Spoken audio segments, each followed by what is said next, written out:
Remek delo političke manipulacije s osjećanjima i razumom naroda je optužba na račun verskih sekti.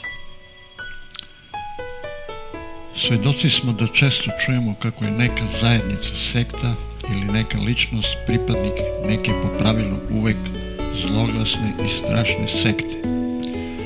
U sektama se navodno vrši čudovišno maltretiranje ljudi, telesno, duševno i umno. Roditelji su veoma zabrinuti za svoju decu i široko otvorenih očiju i ušiju slušaju popove kako zastrašuju pričama i izopačenjima vere. Istina je poprilično drugačija. Kogod se pozabavio istorijom religije mogao je uočiti da su svi religiozni pokreti u svom začetku i osnivanju bili sekte. Ono što je danas sekta može u budućnosti biti velika svetska religija čiji će se sledbenici žaliti na progone od sadašnje po običaju uvijek prikazane kao demonske.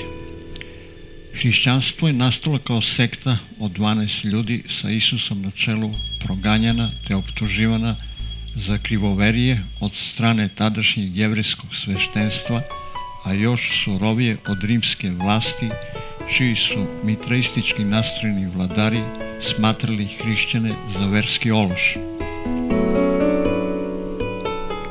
Kada se hrišćanstvo masovilo i političkim dešavanjima ustanovilo kao državna vladajuća vera, tada počinje progon drugih malih verskih zajednica od strane nove crkvene vlasti zbog straha od suparništva, odnosno gubitka društveno stečene moći. Islam je također nastao kao sekta, predvođena Muhamedom, a jevrejska vera kao mala zajednica pod vođstvom Mojsija. Jedna i druga vera su nakon sticanja društvene i državne moći postale surovi progonitelji malih verskih zajednica zvanih klerofašističkim pojmom sekte. Budizam je nastao kao sekta od 5 isposnika predvođenih od bivšeg monaha, džajnskog raskolnika i jeretičara Gotame Sidarte, nazvanim Buda. Budisti su kasnije pretrpeli žestok progon od vladajuće brahmanske kaste, tako da su u današnjoj Indiji gotovo iščezli. Manihejstvo je počelo kao sekta osnovana od persijskog jeretičara Manua, koga je persijski mazdistički mag razapao poput Isusa u mitu o Isusovom raspeću. Bogumilski južnoslovenski pokret je osnovan od strane bugarskog popa Bogumila, da bi stigavši u Bosnu postao jedina gnostička državna vera u tadašnjoj Evropi. Da ne bi nabrajali dalje, možemo uočiti uvijek jedan isti proces i obrazac nastajanja religioznih tradicija koji se sastoji od začeća sekti ili malih verskih zajednica, zatim širenja u masi, borbi za vlast, odnosno sticanje državne moći i konačno utemeljenje apsolutne moći nad umom i osjećanjima širokog stanovništva pobedom nad svim svojim oponentima i suparnicima. Tako omoćeno sveštenstvo kreće u fašizaciju ili ideološko-političku satanizaciju svih malih i drugačije mislećih verujućih zajednica. Pod izgovorom brige za dušu svog verništva, sveštenstvo na vlasti napada slobodu uma i drugačije misleće ljude optužbama za krivoverje, duhovno izopačenje i manipulaciju ljudima. Ova politička tehnika se sastoji od optužbe za manipulaciju od strane manipulatora na vlasti, stvaranjem osjećanja krivice kod onih koji imaju drugačiji pogled, duhovno viđenje ili kritičko sagledavanje onih na vlasti. Napadači su verska vlast i centar moći, a napadani mala zajednica pogrdno nazvana sektom, iako taj pojam ne može biti pridev već imenica. Šta je zapravo problem? Jednostavno težnja za očuvanjem privilegovanog statusa, vlasti nad ljudskim mozgovima, lagodnog života na račun svog stada, obračun sa konkurencijom od čije strane se osjeća ugroženost.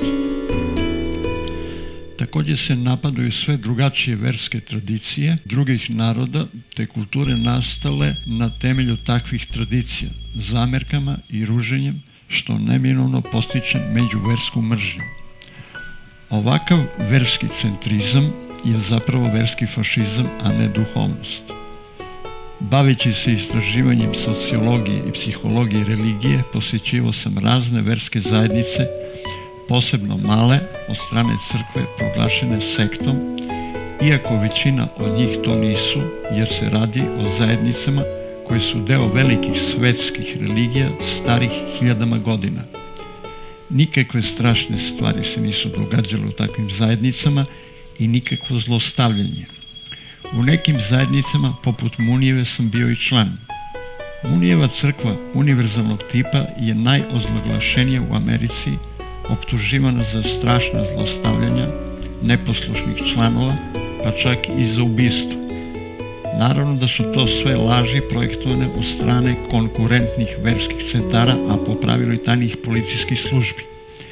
Na prisustvovanju prve Munijeve konferencije mi je bilo odmah jasno u čemu je problem. Munijevi mentori optužuju organizaciju Ujedinjenih nacija za licemerje, lažnu humanost i ustanovu iza koje se krije zapadni imperijalizam. Osnovno težište ove nove eklektične religije, odbrana porodice, verska, nacionalna i rasna tolerancija i ravnopravnost spolova. Svaki član zajednice treba biti sveštenik, a ne laički vernik. U svetu postoje snage kojima to smeta.